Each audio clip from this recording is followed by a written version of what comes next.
اب آ جائیں سورہ بقرہ. پہلے سورہ فاتحہ ہے، پھر ہے سورہ بقرہ. سورہ بقرہ قرآن پاک کی سب سے بڑی سورت ہے. قرآن پاک کی، بھائی جاگ رہے ہو بولیں، قرآن پاک کی سب سے بڑی. بقرہ عربی میں کہتے ہیں گائے کو. کس کو کہتے ہیں؟ گائے کا پورا واقعہ قرآن مجید میں اس سورہ مبارکہ میں موجود ہے. اس واقعے پر اس سورت کا نام رکھا گیا سورہ بقرہ. اس کی بھی سورت کی بھی بڑی فضیلت ہے. سنیں حدیث پاک میں حضرت ابو ہریرہ رضی اللہ تعالیٰ عنہ راوی ہیں، کہتے ہیں نبی پاک صلی اللہ علیہ وسلم نے ارشاد فرمایا، اپنے گھروں کو قبرستان نہ بناؤ.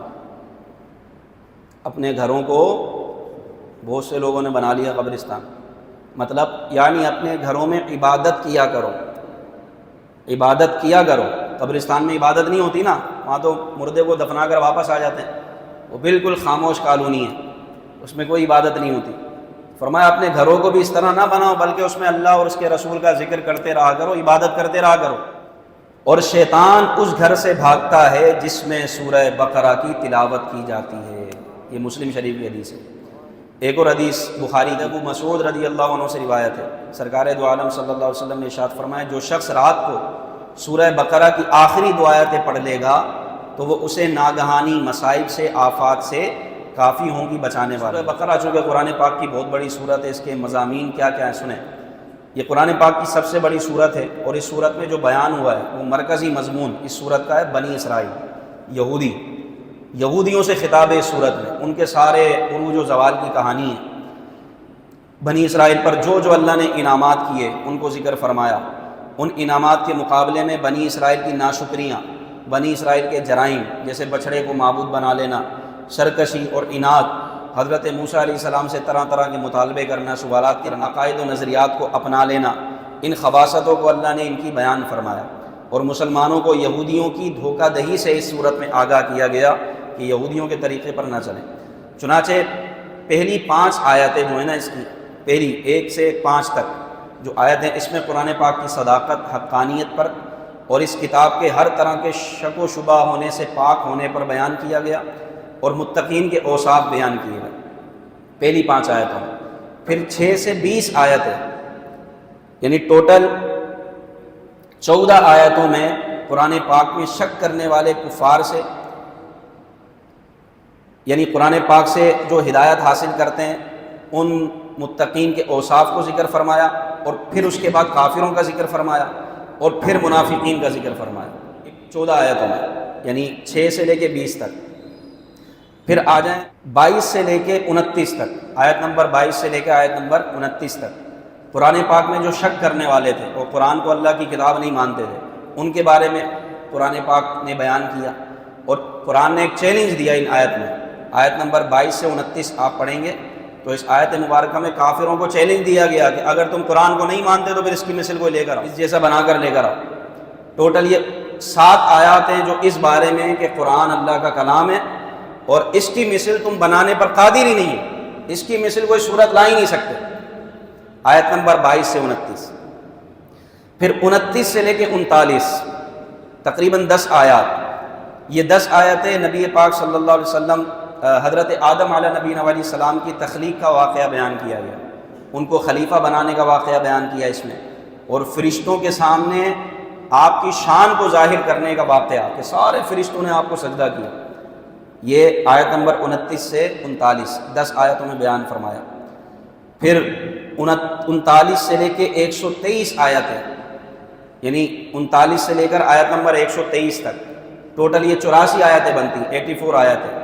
اس میں بنی اسرائیل کے عہد و پیمان، ان کے عروج و زوال کی کہانی، سورہ بقرہ گائے والا جو واقعہ ہے یہ بیان کیا گیا، فرعون کے غرق ہونے کا واقعہ بیان کیا گیا، اور حضرت موسیٰ علیہ السلام کے کوہ طور پر جانے کا واقعہ بیان کیا گیا.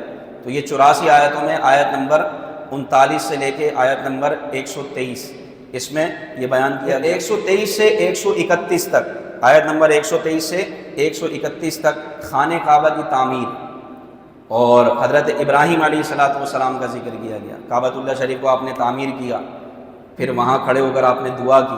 بڑا خوبصورت بیان ہے. ظاہر سی بات ہے میں سب کچھ تو بیان نہیں کر سکتا، تو آپ کو ہنٹس دے رہا ہوں، کل سے ڈائری وائری لے کر آئیے گا، لکھیے گا. تو یہ آیت نمبر 123 سے 131 تک آپ یہ پڑھ سکتے ہیں. بڑا خوبصورت بیان ہے خانہ کعبہ کی تعمیر کا۔ اب دوسرا پارہ شروع ہوتا ہے، تو دوسرے پارے کے شروع سے یعنی آیت نمبر 142 سے آیت نمبر 151 ٹوٹل یہ 9 آیت بنتی ہیں۔ اس میں قبلے کی تبدیلی کا بیان ہے۔ جو مسجد اقصیٰ سے مسلمان مسجد حرام کی طرف گھوم گئے تو پہلے مسجد اقصیٰ بیت المقدس کی طرف رک کر کے نمازیں پڑھی جاتی تھی، پھر مسجد اقصیٰ کو چھوڑ کر حکم ہوا کہ اب کعبۃ اللہ شریف کو اپنا قبلہ بناؤ۔ تو یہ جو دوسرا پارہ شروع ہو رہا ہے وہاں سے اس کا بیان ہے۔ پھر آیت نمبر 151 سے 257 تک 257 یہ ٹوٹل بنتی ہے 106 آیات۔ اس میں معاملات کا ذکر ہے، کون کون سی چیزوں کا ذکر ہے سنیں، عبادات اور معاملات، جیسے نماز قائم کرنا، زکوٰۃ ادا کرنا، رمضان کے روزے رکھنا، خانہ کعبہ کا حج کرنا، اللہ کی راہ میں جہاد کرنا، دینی معاملات میں قمری مہینوں پر اعتماد کرنا، چاند کے مہینوں پر، اور اللہ کی راہ میں مال خرچ کرنا، والدین رشتہ داروں کے ساتھ حسن سلوک کرنا، یتیموں کے ساتھ معاملات کرنے کے بارے میں بیان۔ اب آ جائیں نکاح کے مسائل بیان کیے، اس میں طلاق کے مسائل واضح انداز میں بیان کیے ان 106 آیات میں۔ اسی طرح رضاعت، دودھ پلانے کا بیان ہے، بچوں کو دودھ پلانے کی مدت کیا ہے، عدت طلاق اور عدت وفات اس کا بیان ہے۔ بیویوں کے ساتھ ایلا کرنا، ایلا ایک ٹرم ہے شریعت کی کہ ان کے پاس نہ جانے کی قسم کھا لینا، اس کا بیان ہے۔ اور جادو، قتل، لوگوں کے مال ناحق کھانے، شراب، سود، جوا اور حیض کی حالت میں بیویوں کے ساتھ صحبت کرنے وغیرہ کے بارے میں مسلمانوں کو ایک شرعی دستور ان آیات میں بیان کیے۔ پڑھیں آپ، اتنا علم ملے گا۔ یہ سورہ بقرہ جو ہے نا 12 سال میں سیکھی ہے فاروق اعظم نے، کتنی 12 سال، اس میں احکام ہیں بیان کیے گئے، اس کو آپ پڑھیں، بہت سارے احکام اور معاملات بیان کیے گئے۔ رمضان کی راتیں بھائی جس سے ہو سکے کوشش کریں پڑھیں، قرآن پاک کو سمجھیں۔ تو یہ آج کا جو ہم نے جہاں تک پڑھا وہاں تک آپ کو خلاصہ میں نے بیان کیا۔ اب آئیے ایک نقطے کی طرف۔ حضرت آدم علیہ السلام کا واقعہ ہے یہاں پر سورہ بقرہ میں، اور ان کو فرشتوں نے سجدہ کیا۔ وعلم آدم الاسماء كلها، اور آدم کو اللہ نے تمام چیزوں کے نام سکھائے۔ ثم عرضهم على الملائکہ، پھر ان کو فرشتوں پر پیش کیا۔ فقال انبئونی، اور اللہ نے فرمایا فرشتوں سے اگر تم جانتے ہو تو مجھے بتاؤ، اگر تم سچے ہو۔ تو فرشتے نہیں بتا سکے، تو اللہ نے حضرت آدم کو علم کے ذریعے فضیلت عطا فرمائی، اور سارے کے سارے فرشتوں سے زیادہ علم اللہ نے حضرت آدم علیہ السلام کو عطا فرمایا۔ تو جب یہ فضیلت فرشتوں کے سامنے ظاہر ہوئی تو فرشتوں نے اللہ کے حکم سے حضرت آدم علیہ السلام کو سجدہ کیا۔ پتہ چلا کہ اگر کسی کو فضیلت ملتی ہے تو علم کی وجہ سے ملتی ہے، علم بہت فضیلت والا ہے، علم انسان کو فضیلت دلاتا ہے۔ اگر علم نہیں ہے تو انسان حیوان ہے، انسان جانوروں سے بدتر ہے، اور وہ گمراہی کے اندھیرے گڑھے میں گرتا چلا جاتا ہے اگر اس کے پاس علم نہ ہو۔ علم کی مثال ایسے جیسے آپ کے پاس گاڑی ہو، گاڑی میں پیٹرول بھی ہو، گاڑی چلانا بھی جانتے ہو، اور آپ نے گاڑی چلا کر روڈ پر لے کر آ گئے اور آپ جا رہے ہیں کہ اچانک ایسی سڑک آئی، ایسا راستہ آیا کہ اندھیرا ہی اندھیرا تھا، اندھیرا تھا، ہاتھ کو ہاتھ سجائی نہیں دیتا، اور آپ کی گاڑی میں ہیڈ لائٹ میں لائٹ نہیں ہے، آپ کی گاڑی میں لائٹ نہیں ہے، تو اب بتائیں کیا ہوگا؟ علم کی مثال ایسی ہے کہ اگر سب کچھ ہے لیکن لائٹ نہیں ہے تو آپ کا ایکسیڈنٹ ہوگا، آپ نقصان، آپ اندھیرے میں جا ہی نہیں سکتے، ہو نہ ہو آپ کا ایکسیڈنٹ ہو جائے گا، نقصان ہوگا۔ تو انسان کے پاس سب کچھ ہو، اگر علم نہیں ہے تو کچھ بھی نہیں ہے۔ تو علم حاصل کریں، علم ہی کی وجہ سے فرشتوں نے حضرت آدم علیہ السلام کو سجدہ کیا، اور اسی وجہ سے آپ تمام فرشتوں سے افضل قرار پائے، حضرت آدم علیہ السلام، یہاں تک کہ تمام انبیاء یہ تمام فرشتوں سے افضل ہیں۔ یہ ہمارا عقیدہ ہے کہ تمام انبیاء یہ فرشتوں سے کیا ہیں؟ افضل ہیں۔ پھر نبی پاک صلی اللہ علیہ وسلم کی تو شان ہی نرالی ہے، حضور علیہ السلام تمام نبیوں سے افضل ہیں، کہ نبیوں سے عہد لیا گیا ایمان لانے کا کہ نبی آخر الزماں اگر تمہاری موجودگی میں آ جائیں، اس عہد کا بیان اگلے سپاروں میں آئے گا، اگر تمہاری موجودگی میں آ جائیں تمام نبی ان پر ایمان لے کر آئیں گے، سب نے اس کا اقرار کیا۔ ایمان کس پر لایا جاتا ہے؟ جو افضل ہو۔ تو حضور علیہ السلام تمام نبیوں سے افضل، تمام فرشتوں سے افضل۔ بلکہ ایک اور بات، حضور تو بادشاہ ہیں، بولیے سبحان اللہ۔ حضور کیا ہیں؟ یہ میں نہیں کہہ رہا، مستدرک کی حدیث ہے سرکار فرماتے ہیں کہ میرے 2 وزیر ہیں. کتنے؟ 2 وزیر ہیں. 2 وزیر آسمانوں میں ہیں اور 2 وزیر زمین میں. وزیر کس کے ہوتے ہیں؟ بولیں بھائی، وزیر کس کے ہوتے ہیں؟ بادشاہ کے. حضور فرما رہے ہیں میرے 2 وزیر ہیں آسمانوں میں اور 2 وزیر ہیں زمین میں. فرمایا جو آسمانوں میں ہیں ایک کا نام ہے جبریل، ایک کا نام ہے میکائیل. یہ میرے 2 وزیر ہیں، ایک کا نام جبریل ہے اور ایک کا نام میکائیل ہے. اور جو زمین میں ہیں ایک کا نام ہے ابو بکر، ایک کا نام ہے عمر. اتنی پیاری حدیث ہے، سبحان اللہ تو بولیں. معلوم ہوا کہ وزیر کس کے ہوتے ہیں؟ بادشاہ کے. حضور بادشاہ ہیں اور مطلقاً بادشاہ ہیں. اللہ نے آپ کو بادشاہ بنایا اور ایسے بادشاہ ہیں کہ بتاؤ جس کے وزیر زندہ تو وہ بادشاہ زندہ نہیں ہوگا. جبریل و میکائیل زندہ ہیں کہ نہیں ہیں؟ حضور نے ان کو اپنا وزیر کہا. ارے تو جن کے وزیر زندہ، اس بادشاہ کی زندگی کا عالم کیا ہوگا؟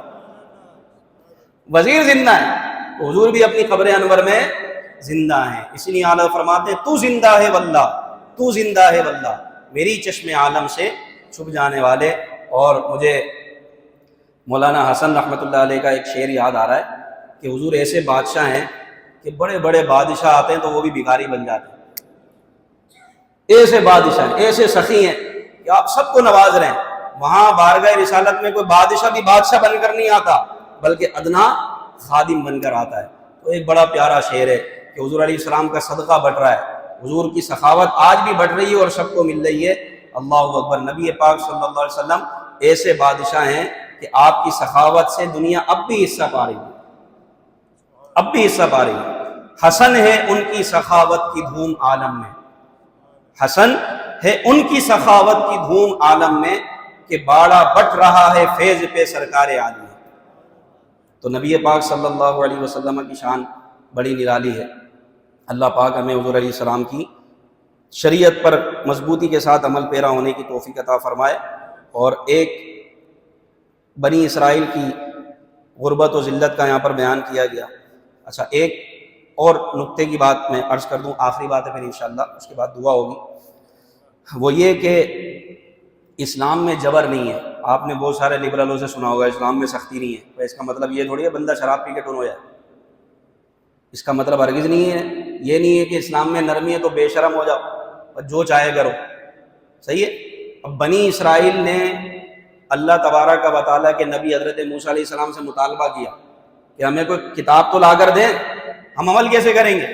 تو آپ کوہ طور پر گئے، اللہ نے آپ کو توریت عطا فرمائی تختیوں میں، تختی کی صورت میں. اس میں 10 احکام تھے. جب آپ لے کر آئے وہ احکام بنی اسرائیل کو دینے کے لیے تو انہوں نے انکار کر دیا. تو پھر کیا کیا؟ وَإِذْ أَخَذْنَا مِيثَاقَكُمْ، ہم نے جب بنی اسرائیل سے عہد لیا کہ تم احکام مانو گے، انہوں نے کہا ہاں مانیں گے. جب موسیٰ علیہ السلام لے کر آئے تو انکار کر دیا. تو پھر اللہ نے کیا کہا؟ وَرَفَعْنَا فَوْقَكُمُ الطُّورَ، تو وہ جو پہاڑ تھا نا بنی اسرائیل کے اوپر رکھ دیا. ہم نے پہاڑ کو تمہارے اوپر بلند کر دیا. اور پھر اللہ نے فرمایا خُذُوا مَا آتَيْنَاكُمْ بِقُوَّةٍ وَاسْمَعُوا، اب جو احکام دیے ہیں ان کو مضبوطی سے پکڑ لو، اگر انکار کرو گے تو یہ پہاڑ تمہارے اوپر گرا دیں گے. ان پر جبر کیا گیا. تو یہیں سے علماء فرماتے ہیں کہ جو اسلام قبول کرنا چاہ رہا ہو اس کو فل اجازت ہے. جو غیر مسلم ہے اس کو زبردستی کلمہ نہیں پڑھائیں گے، اس کو تلوار کے زور پر کلمہ. لیکن جو اپنی خوشی سے اسلام میں آ گیا، اب اسلامی قوانین پر عمل کرنے کے لیے اس پر سختی کی جائے گی. بات سمجھ آ رہی ہے؟ اس کی مثال یوں سمجھیں کہ کوئی دوسرے ملک میں رہتا ہے، اس کو زبردستی آپ اپنے ملک میں نہیں لا سکتے، اس کی مرضی ہے بھائی آئے کہ نہیں آئے. لیکن اگر وہ آپ کے ملک کا باسی ہو گیا، آپ کے ملک میں رہائش اس نے اختیار کر لی، تو اب ملکی قوانین پر عمل کرنا لازم ہے. آپ اس پر جبر کریں گے، سختی کریں گے. تو اس لیے کسی کو زبردستی اسلام میں داخل نہیں کر سکتے.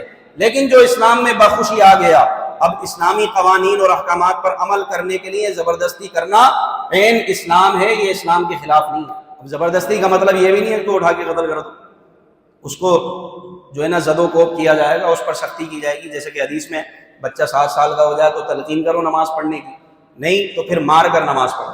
مارنے کا مطلب ایسی ضرر کے ساتھ نہ مارے کہ بچے کی نشان پڑ جائے، بے ضرر مار، یعنی تھوڑی سختی کے ساتھ بچے کو نماز کی تلقین کرو. یہ ہے. اسی طرح فرمایا کہ وہ شخص دیوس ہے وہ دیوس ہے، بے حیا ہے کہ جو اپنے گھر کی خواتین کو بے پردگی سے نہیں روک سکتا ہے، پھر بھی نہیں روکتا، تو فرمایا دیوس ہے، اور دیوس جنت کی خوشبو بھی نہیں پائے گا۔ تو آپ پر لازم ہے آپ بولیں، آپ بولتے ہیں، سب کچھ کرتے ہیں، پھر وہ پردہ نہیں کر رہی تو پھر آپ کے اوپر سے بوال ہٹ گیا، لیکن آپ نہیں بولتے جانتے بوجھتے ہوئے۔ بلکہ اکبر الہ آبادی نے تو کہا تھا عورتوں کی کیا بولیں، یہاں تو مردوں کی عقلوں پہ پردہ پڑ گیا، عورتوں کو کیا کہیں بے پردگی کا، یہاں تو مردوں کی عقلوں پہ پردہ پڑا ہوا ہے، جو اپنی عورتوں کو پردہ نہیں، تو مردوں کی عقلوں پہ پردہ پڑا ہے، ورنہ وہ مرد ہی نہیں ہے کہ جو اپنی عورت کو پردہ نہ کروا سکے۔ یہ اکبر الہ آبادی کے اشعار ہیں۔ تو حدیث میں فرمایا کہ ایسا شخص دیوس ہے۔ لیکن بہرحال پیار محبت سے آپ درس دیتے رہیں، سمجھاتے رہیں، نصیحت کرتے رہیں۔ اب اگر آپ نے ٹوک دیا، بول دیا، روک دیا، پھر بھی گھر کی خواتین جو ہے نا وہ پردہ نہیں کر رہی، نمازیں نہیں پڑھ رہی، فرائض چھوڑ رہی ہیں، واجبات چھوڑ رہی ہیں شریعت کے خلاف، تو اب آپ کے اوپر سے وبال ہٹ جائے گا کہ آپ بول رہے ہیں۔ لیکن جہاں سختی کرنے کا حکم ہے، کر سکتے ہیں، تو وہاں پر سختی کرنا آپ پر لازم ہے۔ اللہ پاک سے دعا ہے جو سنا یاد رکھنے کی توفیق عطا فرمائے، آمین بجاہ نبی الامین صلی اللہ علیہ وسلم۔ سورہ ملک۔